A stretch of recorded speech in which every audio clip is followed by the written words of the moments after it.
Nu ką, ačiū visiems fanam, bičiuliam, draugam ir tėvyniai, kad atvykote į Rygą palaikyti.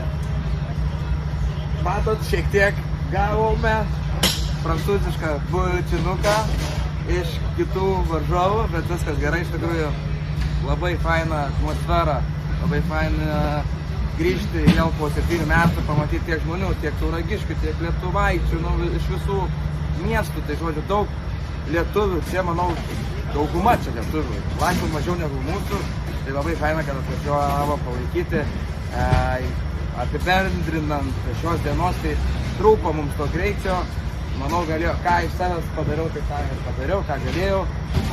žinom, kad šiek tiek mes net radome sukibimą, bet aš nemėgstu teisintis, žodžiu, yra kaip yra, čia jau vidiniai reikalai komandos, bet šiaip tai neblogai, dar nepraradau parako, prasme, vakar laimėjau kvalifikacinį 3 važiavimą, tai to greičio